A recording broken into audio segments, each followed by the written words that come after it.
Continuamos con el doctor Julio César Pérez con la ponencia Ciencias Penales y su relación en el crimen organizado. Recuerden ir elaborando sus preguntas y al final les vamos a ir respondiendo. La profesora Luisa Mendoza ya está a cargo de ir respondiendo las que quedaron en el aire. Continuamos con estas excelentes ponencias. Todavía nos queda dos, la del profesor Julio, y seguidamente el profesor Pedro Montoya va a finalizar con las ponencias del día de hoy. Recuerden que mañana vamos a continuar con este Congreso Mundial de Criminalística, Criminología aplicada a las ciencias penales en el contexto del crimen organizado internacional. Felicidades a todos por su participación y continuamos con el profesor Julio César Pérez. Buenas tardes para todos. Bueno, nos encontramos nuevamente y ya a esta hora donde tenemos un recorrido interesante, conociendo algunas posturas sobre el tema de la delincuencia organizada, la criminología aplicada, nos toca a esta hora abordar un tema medular, las ciencias penales. Y precisamente vamos a hablar de las ciencias penales y su relación con el crimen organizado.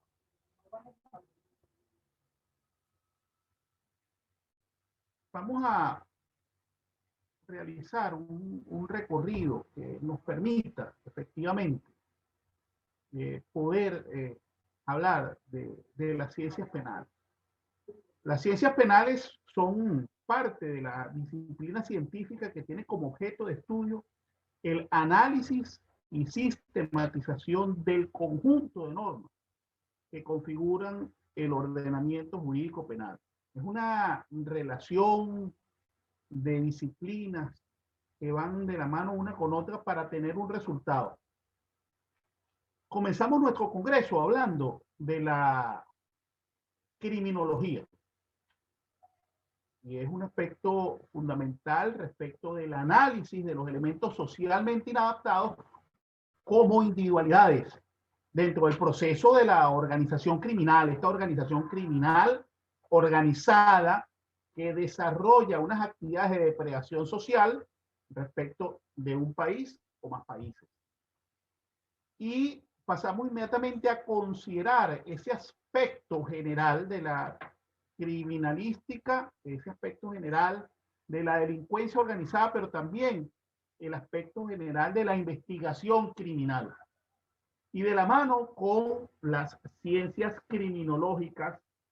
que van estudiando al delincuente, al elemento activo de la perpetración del delito, pero también al delito mismo, y la criminalística respecto de la investigación de los hechos que se dan durante la comisión del delito. Es necesario hablar en este momento del derecho penal. La investigación criminal tomada de la mano con el aspecto criminológico para ahondar en los detalles que hay en la mente de ese contraventor de la ley, de ese delincuente y ese proceso de investigación nos lleva al fin último del proceso, que es luego de su judicialización, la penalización. Pero todo este entramado, esta estructuración operativa va con la intención de poder llevar al proceso de judicialización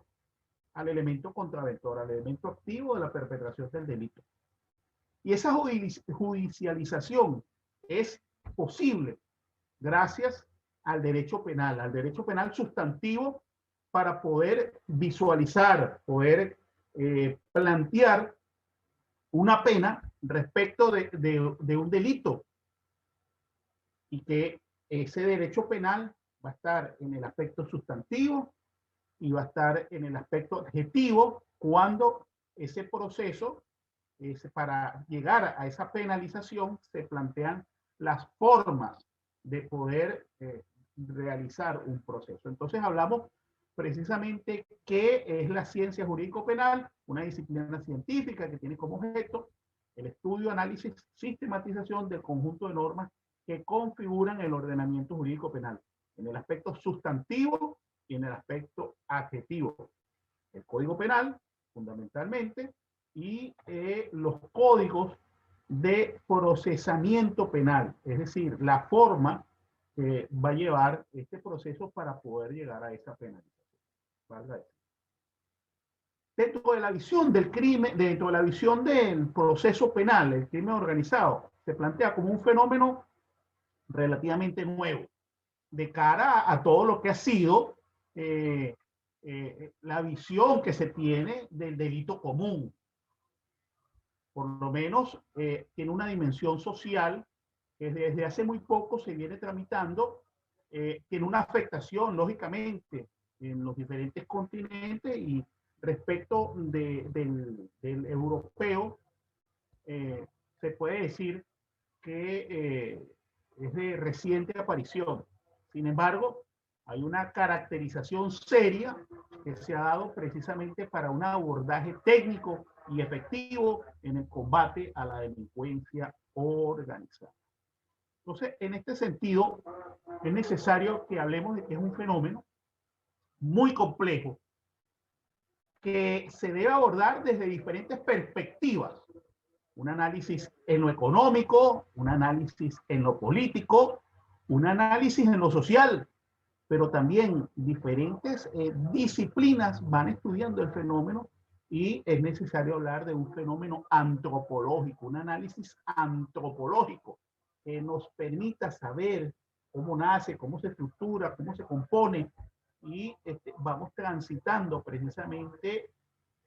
una perspectiva integradora que nos va a llevar a mapear, que nos va a llevar a plotear esa estructura criminal para tener en cuenta realmente cómo se compone, cómo está operando y cómo, cuál es la afectación que le da al país donde está instalada esta organización criminal. Valga decir que hay diversas manifestaciones en los distintos países. La delincuencia organizada respecto del derecho penal tiene características particulares en cada país. Así como cada país tiene una forma que lo caracteriza, que lo individualiza respecto de sus costumbres, respecto de sus normas, respecto de su accionar, cómo opera la sociedad. Bueno, de la misma manera, el crimen organizado se va caracterizando, se va individualizando respecto del país donde tiene su acción focalizada. Y esto permite tener una dimensión del fenómeno para poder hablar de características consensuadas respecto de diversos países y llegar a una normativa en lo penal que esté armonizada, que las diferencias sean muy pocas porque las modalidades son homólogas respecto de un país con el otro. Entonces, podemos decir que en cuanto al derecho y el crimen organizado, estas formas en las que se comportan estas individualidades, pero que terminan en formas colectivas, permiten precisamente ir realizando un trabajo para superar lo difícil que es la conceptualización y la caracterización del ámbito legal para poder llegar a sanciones que sean efectivas respecto de un país con otro. De esta manera nosotros vamos a ir avanzando, vamos a ir desarrollando y vamos a ver aspectos fundamentales. Desde el principio hemos venido hablando de la Convención de Palermo. Naciones Unidas, en un trabajo importante, ha desarrollado la Convención de Palermo contra la delincuencia organizada y observando la Convención de Palermo aguas abajo, desarrollamos convenios internacionales precisamente que recomiendan la armonización legislativa a los efectos de facilitar la persecución criminal de los sujetos que componen estas organizaciones. Es decir, hacerles el camino más difícil, hacerles un accionar muy complejo con el propósito de poder hacer eficiente la persecución que se le da a los elementos que componen los grupos estructurados de delincuencia organizada. Y esto también tiene un propósito. Esa armonización legislativa plantea que una legislación sea fuerte y que sea flexible para permitir los procesos de extraditación o de extradición de los elementos que componen los grupos estructurados de delincuencia organizada. La extradición como planteamiento de la política internacional, de la política pública, que tiene que ver con ese proceso penal en lo interno, pero con el llamado de la política internacional, plantea que los sujetos activos que participan de los grupos estructurados de delincuencia organizada sean extraditados a países con procesos penales más férreos, con el único propósito de poder combatir la impunidad.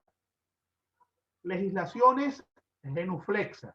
legislaciones con esquemas de sanción débiles, generan impunidad respecto de la necesaria sanción que se le debe dar a quienes participan de los grupos estructurados de delincuencia organizada. Asimismo, se nos plantea dentro de esta visión que es necesario realizar la distinción de un fenómeno a otro, con el propósito de poder conocer a la criminalidad en detalles. Tenemos fenómenos conexos que plantean que podemos encontrar una criminalidad de empresa, la corrupción política en lo interno, pero también que podemos encontrarnos frente al fenómeno del terrorismo, y hablamos de ello en la intervención del aspecto criminológico, la desestabilización y el terrorismo. Y eso nos lleva efectivamente a plantear una situación de análisis profundo para ir conociendo los efectos que producen cada una de estas actuaciones particulares y poder generar una política criminal adecuada respecto del fenómeno de la delincuencia organizada. Fíjense que en este caso es necesario hablar la responsabilidad de la sanción sobre el tema de la delincuencia organizada. Le corresponde a los equipos legislativos, a los parlamentos en cada país. Entonces es necesario que equipos multidisciplinarios vayan haciendo el trabajo de observación, vayan haciendo el trabajo de investigación para poder ir alimentando a los equipos multidisciplinarios que le van a permitir a quienes no son expertos en el tema, sino que por condiciones políticas se encuentran en la responsabilidad de sancionar las leyes que van a darle combate a la delincuencia organizada internacional. Entonces, es necesario que en ese sentido, nosotros vayamos de cierta manera hablando, transitando el camino para poder precisar sobre la realidad de las formas de la criminalidad organizada. Criminalidad organizada que es una criminalidad organizada violenta. Cuando partimos de la base de que efectivamente estamos frente al tipo penal de tráfico de drogas y que esto se suma el tráfico de armas y municiones, se suma el tráfico de órganos, la trata de personas, el blanqueo de capitales, pero que también tenemos un fenómeno de desestabilización y terrorismo, nos encontramos con formas violentas que terminan siendo en algunos casos cruentas respecto de las modalidades y que deben preocupar, pero que fundamentalmente se inician en los procesos de corrupción dentro de cada país. Es así como encontramos empresas de terrorismo con acciones de criminalidad que no favorecen a la conceptualización de estos procesos legislativos y por el contrario se hace más necesario el análisis minucioso, exhaustivo para poder conocer la realidad de estas organizaciones criminales y en consecuencia actuar. es necesario conocer que la criminalidad organizada tiene mecanismos. Y respecto a estos mecanismos, también la legislación debe establecer mecanismos de prevención para ordenar, sistematizar, clasificar y establecer propiedades comunes respecto al tema legislativo. Hay un fenómeno que se ha dado respecto del territorio latinoamericano, y fundamentalmente en Sudamérica, que la mayoría de los países ha desarrollado legislaciones contra la delincuencia organizada y el financiamiento al terrorismo, que han planteado estrictos esquemas de prevención que van desde la actividad pública, desde la actividad del sistema económico financiero, las actividades bancarias, las actividades de las empresas aseguradoras y reaseguradoras, que van perfilando en aras inicialmente de evitar el delito de blanqueo de capitales, las formas de prevención, pero son formas de prevención general, son formas general de prevención que permiten ir sistemáticamente allanando el camino para hacer una prevención efectiva contra los delitos de delincuencia organizada. Como quiera que la visión que se tiene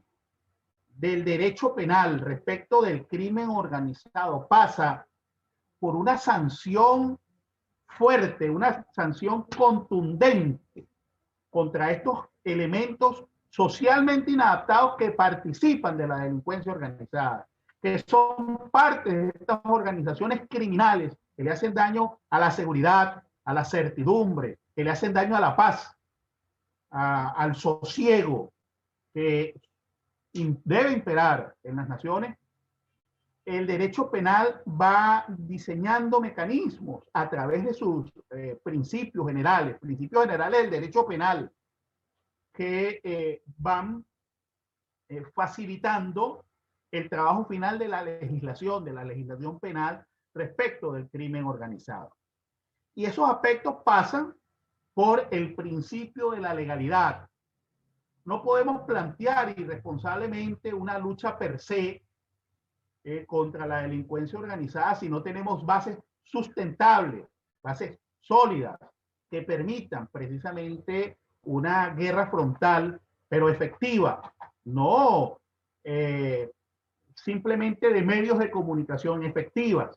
Que toda acción que se inicie con un trabajo de investigación, con un trabajo de inteligencia, por parte de los órganos de seguridad ciudadana, por parte de los órganos de investigación criminal y por parte del elemento de la Fuerza Armada que participa en el combate a la delincuencia, efectivamente produzca resultados traducidos en la aprehensión de personas y en su procesamiento judicial para que se obtenga una condena, eso tenga una base sólida y que no sea simplemente una acción efímera que se detienen unas personas y por tecnicismos jurídicos se vean libradas de del implacable ejercicio de la justicia. Entonces, en este sentido, el principio de la legalidad, en un principio general del derecho penal, plantea precisamente dentro de la visión de una expresión latina común en el gremio de los profesionales del derecho, que se debe observar precisamente el nullum crimen nulla pena sine previa lege. No hay delito si no hay ley previa para determinar los actos que están enmarcados en estos delitos. Se deben establecer previamente y esto para que sea aplicable a las personas responsables de la perpetración de los delitos. No simplemente podemos hablar de delincuencia organizada y decir, bueno, es que aquellos que participan del esquema de delincuencia organizada serán penados con tantos años de prisión. No, se deben establecer características especialísimas para poder llevar de los hechos, de la acción fáctica, de lo que hacen las personas, de lo que hacen los seres humanos, bien por acción o por omisión, y llevar de los hechos al derecho y poder encuadrar esa conducta en la norma penal que previamente ha establecido el legislador y sustentando así una base sólida de actuación que permita ese combate férreo, efectivo y contundente a la delincuencia. Entonces, este principio de legalidad que plantea el nullum crimen, nullum pena, sine previa lege, es ese establecimiento donde se debe precisamente con mucha antelación establecer las características del delito para llegar así a la sanción, a la pena que va a imponer el Estado a estas personas que sean nacionales o no, participan del esquema de delincuencia organizada. Pero en este principio de legalidad también, que tiene su origen en el siglo XVIII, se plantean algunas garantías y vamos a ver en este proceso de armonización de la legislación versus el crimen organizado, algunas garantías que se dan para no quebrantar la visión de los derechos humanos. Y en ese principio de legalidad penal se plantea específicamente que el Estado debe plantear una garantía contra la arbitrariedad y el abuso del poder para no generar inseguridad jurídica. Es decir, la garantía que tiene todo ciudadano respecto del debido proceso y lo que en derecho se plantea como presunción de inocencia, que el Estado es el encargado de poder quebrantarla para poder llevar a la judicialización a las personas que participan de la delincuencia organizada. Entonces, el principio de legalidad penal plantea precisamente que hay un control contra el abuso, un control contra la arbitrariedad y contra el ejercicio legítimo del poder para no generar inseguridad jurídica.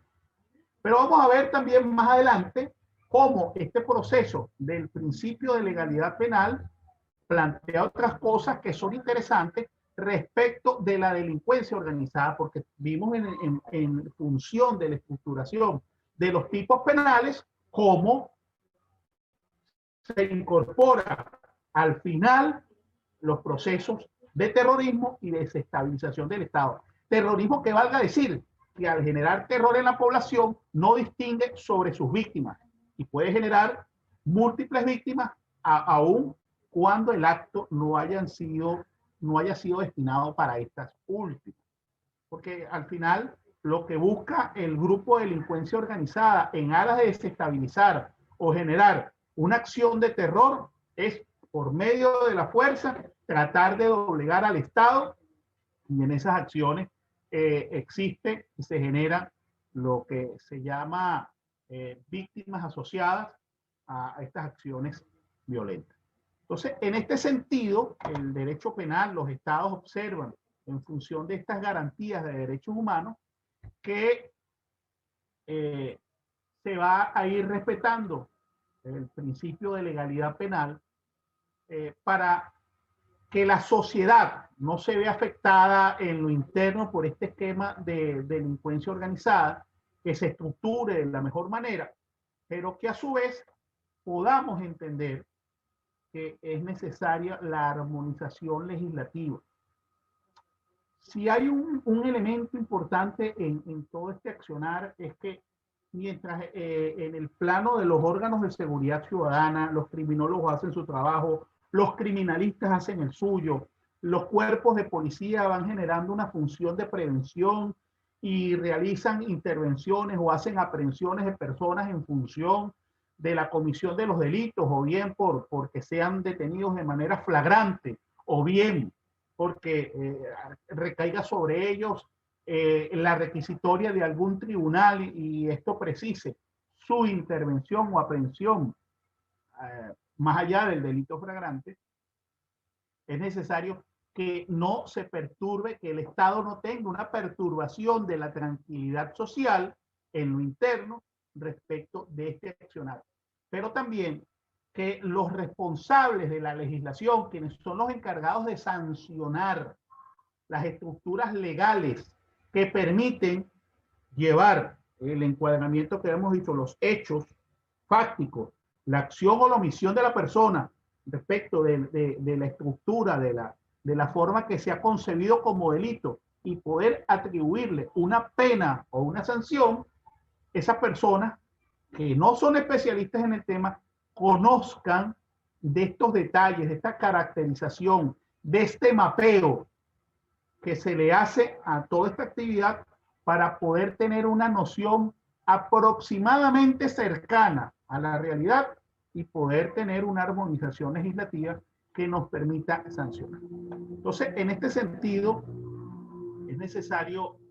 aclarar que esta responsabilidad es necesaria para que quienes tienen la responsabilidad observen primeramente los instrumentos internacionales contra la delincuencia organizada, que son instrumentos de carácter supranacional, son instrumentos creados en este caso por la Organización de Naciones Unidas y tienen vigencia respecto de los países que han participado en este proceso, que han reconocido la norma, que son signatarios de ella, y aguas abajo, en lo interno, necesariamente la armonización legislativa para llegar a esos instrumentos de sanción. Entonces, normalmente se obtienen en lo interno de cada uno de los países leyes orgánicas o leyes ordinarias que prevén la sanción de las diversas manifestaciones delictivas inmersas en tipos penales de delincuencia organizada. Como les dije, partiendo del trabajo que hacen los operadores de justicia, donde se incluyen a las fuerzas de la ley, bien sea la policía o bien sean las organizaciones militares con apresto operacional destinado a combatir la delincuencia organizada, porque en algunos casos para estos propósitos se utiliza la Fuerza Armada en función de policía especializada, cuando las condiciones normalmente topográficas así lo demandan. Entonces, toda esa compilación, esa experiencia, ese trabajo de estos operadores de justicia deriva en quienes tienen la responsabilidad de la armonización legislativa para la sanción correspondiente. Aquí es donde decimos que precisamente en aras de resguardar la visión integradora de los derechos humanos, de resguardar y asumir con responsabilidad el principio de legalidad penal, los países respecto del derecho penal y las máximas del derecho penal observan algunos principios que son necesarios para poder garantizar precisamente la esencia del principio de la legalidad penal. En este caso, doctrinarios, como el caso de César Beccaria, el marqués Beccaria, César Bonesana de Beccaria, marqués de Beccaria, plantea como única, ineludible, y así lo expresa en su obra, que en el caso de la materia penal, solamente, y entiéndase bien, esto es exclusivo y excluyente, solamente el cuerpo legislativo de un país, no hay forma que se haga, que se quebrante esto, solamente el Congreso, el cuerpo legislativo, los legisladores, los congresistas, tome el nombre que tome respecto del país donde nos encontremos, es el responsable de poder sancionar los instrumentos legales. Me voy a la expresión literal. Solo las leyes pueden decretar las penas de los delitos y esta autoridad no puede residir más que en el legislador, que representa aún toda la sociedad agrupada en un contrato social. ¿Y cuál es el contrato social? La Constitución nacional o la Constitución política del país. Entonces, partiendo de este punto, el principio de legalidad penal da la base sustentable, la base sólida, una roca, para que efectivamente esta situación se dé de la mejor manera. El cuerpo legislativo, bien sea el Congreso, bien sea el órgano legislativo, el nombre que lleve en el país que corresponda, pueda sancionar una legislación penal, que ésta no sea impugnada y esto pueda dar los resultados eficientes que se necesitan para el combate a la delincuencia organizada. Entonces, pasamos de la esencia del principio de legalidad penal demostrada en esta máxima doctrinaria de Beccaria para observar elementos interesantísimos en ese trabajo legislativo. El primero, la fuente de producción. Entonces, vamos a entender como fuente de producción del derecho penal a la autoridad o la voluntad jurídica que dicta las normas jurídicas y penales. Y los acabamos de identificar correctamente. Entendiendo que el derecho penal es la única fuente de producción, en el derecho penal, la única fuente de producción es por parte del Estado. Las iniciativas o el esquema de sanción de la norma no parte de otro sector, sino del Estado, porque precisamente en este esquema de sanción solamente el Estado es quien tiene la capacidad para ello, y eso garantiza precisamente el principio de legalidad penal. Entonces, tenemos también la costumbre, que es el acto volitivo, que en la mayoría de los casos tiende a convertirse en norma, que se observa, pero también tenemos la jurisprudencia generada por el órgano de administración de justicia en sus diferentes ámbitos, donde están las decisiones de las más altas instancias jurisdiccionales que permiten hacer una observación directa e imperativa con control nomofiláctico, es decir, esa máxima autoridad de administración de justicia nacional va a ir haciendo control nomofiláctico de las decisiones que en materia penal dicten los órganos subalternos en ese mismo sentido. Y esto le va a dar carácter vinculante a la norma legislativa penal que nos va a permitir armonizar la legislación respecto del crimen organizado. Entonces va asumiendo una suerte de orden estratégico, de conjunto de relación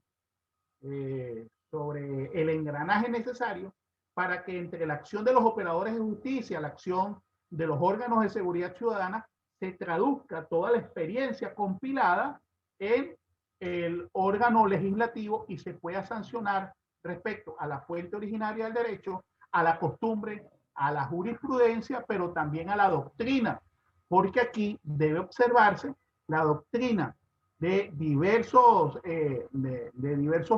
países imperativa sobre el mismo tema para poder llegar a esa armonización legislativa necesaria para la sanción de la delincuencia organizada. Entonces, esta doctrina está basada en las ciencias sociales. Los catedráticos y grandes pensadores discurren en sus ideas y orientan a quienes deciden sobre el derecho. En un principio básico, quienes están o quienes tienen la obligación de sancionar esa norma no conocen nada ni del delito ni de las penas. Quizás muy alejados de la realidad, conocerán o podrán interpretar cuando se les da el nombre de Beccaria, de César Beccaria, podrán saber quién es. Pero son esas personas las llamadas a sancionar los esquemas legislativos. Entonces, van a ir basándose en función a estas fuentes que plantean no solamente la costumbre, no solamente la jurisprudencia desarrollada, como hemos dicho, por el órgano jurisdiccional en sus diferentes instancias, de acuerdo a la composición política del país, y la doctrina, donde los pensadores y los catedráticos van a alimentar este trabajo legislativo de importancia cardinal en la lucha contra la delincuencia organizada. Aquí vamos también a referirnos a que la sanción va a ir específica. La sanción en la legislación va a ir específica en función de los tipos penales de delincuencia organizada. Y ya los hemos repasado. La norma de sanción penal, bien sea orgánica o bien sea ordinaria, va a ir en contra de los tipos penales de legitimación de capitales. Va a ir en contra del blanqueo de capitales. Entonces aquí encierra todo lo económico, todo lo administrativo. respecto no solamente del Estado, sino de lo privado también. Porque viene y es un punto sobre el blanqueo de capitales, no lo vamos a abordar ahora, pero tiene que ver con los sujetos obligados, porque aquí no hay excusas de ningún tipo respecto al blanqueo de capitales. Los sujetos obligados en función de los esquemas de prevención sobre el tema de legitimación de capital. La trata de personas, entonces, va a ser específico en función de encuadrar en los tipos penales lo que es la trata de personas. De qué manera lo volitivo se traduce a esta estructura penal planteada en la ley sustantiva para poder sancionar. La comercialización de órganos. Y hacíamos referencia a una intervención, inclusive dando respuesta a un interrogante, que esa armonización legislativa permite que este tipo de delitos se establezcan como delitos graves o muy graves y se homologue la sanción penal a la misma sanción que tiene el delito rey en los delitos comunes o el tipo penal rey en los delitos comunes, que debe entenderse así como el delito de homicidio.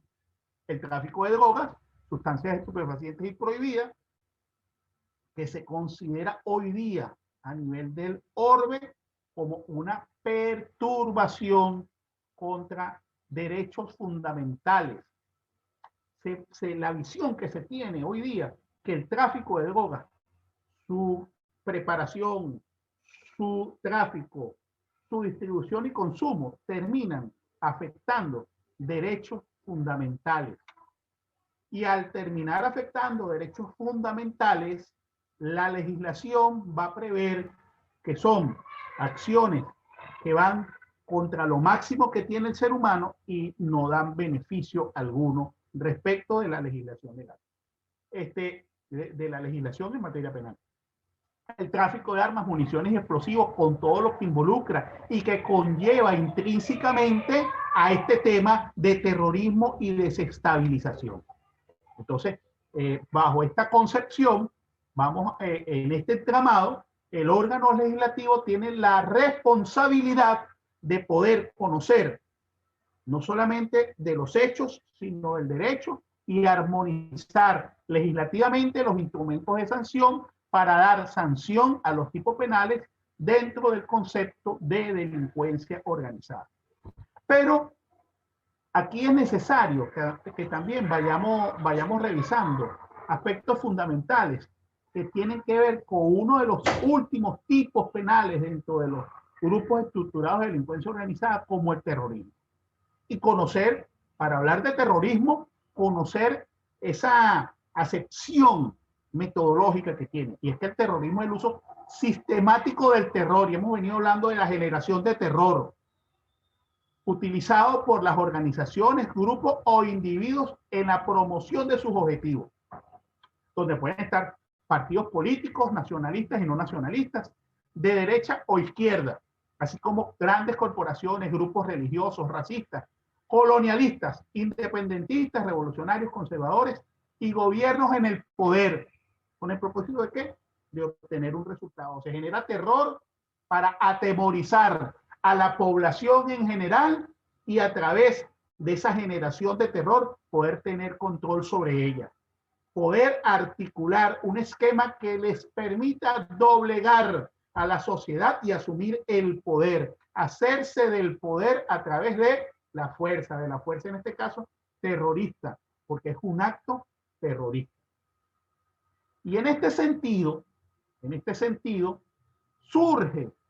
y lo vamos a introducir en esta intervención, la expresión del derecho penal del enemigo. Una expresión acuñada inicialmente en 1985 por Gunther Jacob para referirse a las normas que en el Código Penal alemán sancionaban penalmente conductas sin que se hubiera afectado un bien jurídico, pues ni siquiera se trataba del inicio de la ejecución, sino que simplemente la representación per se,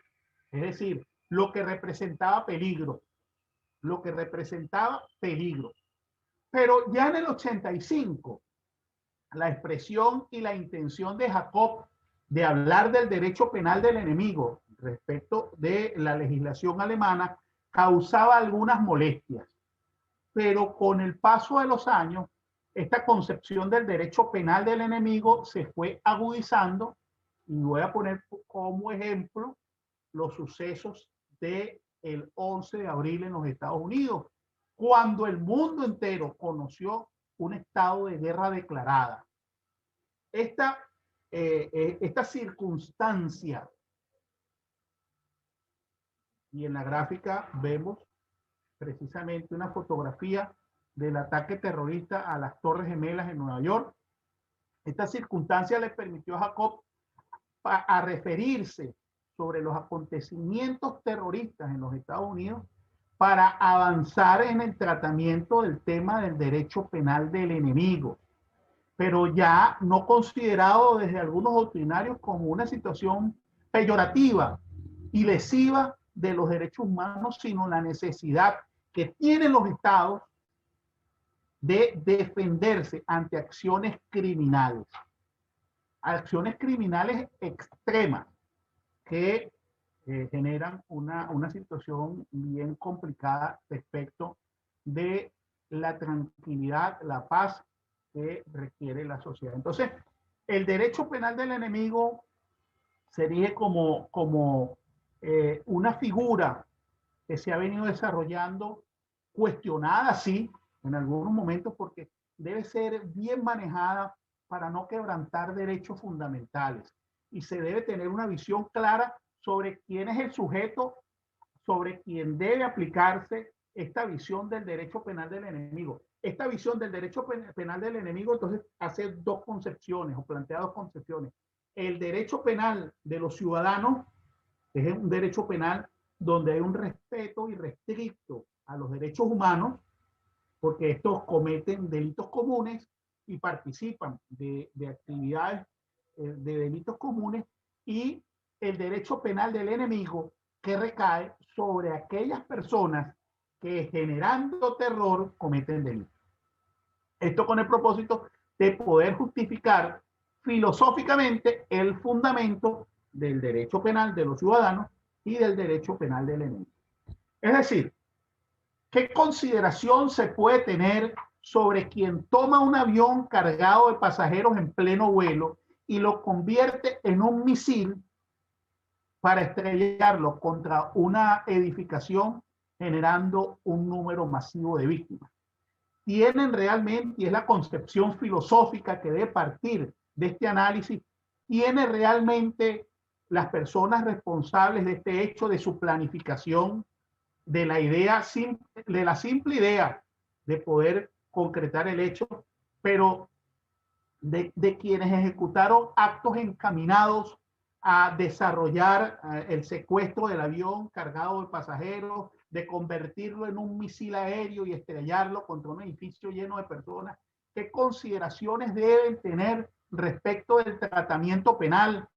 Si es necesario que esta persona goce de algún beneficio o no goce de algún beneficio, o de la prisión preventiva, si se debe limitar a un lapso de tiempo o es indefinida, o esas consideraciones son propias de esa variante del derecho penal del ciudadano y el derecho penal del enemigo. Pero decía hace un instante que debe tenerse cuidado sobre esta concepción. El derecho penal del enemigo no debe confundirse jamás ni aplicarse jamás sobre los sujetos donde es aplicable el derecho penal de los ciudadanos. Entonces, esta norma tiene una excepción que solamente se aplica, es válida en lo filosófico, es válido en lo doctrinario, solo y solo cuando se plantea el peligro per se, la desestabilización o el terrorismo, que es parte de los tipos penales que plantean los grupos estructurados de delincuencia organizada. Entonces, de esta manera, hablando del derecho penal de los ciudadanos y hablando del derecho penal de los enemigos, del enemigo, nosotros debemos llegar al punto donde efectivamente se habla de la armonización legislativa y la capacidad que va a tener al final el legislador, llámese como se llame, dependiendo la estructura política del país donde se encuentren, que es el responsable de la sanción legal y todo el andamiaje que se debe desarrollar para poder sancionar estas conductas desadaptadas, que son las prácticas terroristas y de desestabilización dentro de la concepción del crimen organizado internacional. Entonces, todas estas conductas que plantean la visión de los tipos penales dentro de la delincuencia organizada internacional tienen un sustento en el derecho penal sustantivo. Y es aquí donde hay una observación precisamente del derecho penal respecto del crimen organizado, porque van de la mano, necesariamente requieren ir de la mano para obtener los resultados necesarios y poder combatir el fenómeno fundamental que alimenta a todas las conductas socialmente inadaptadas, que es la impunidad.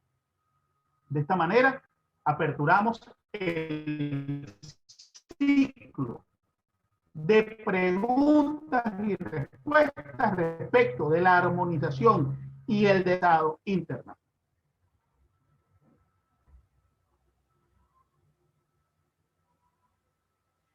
Muchísimas gracias, profesor Julio César Pérez.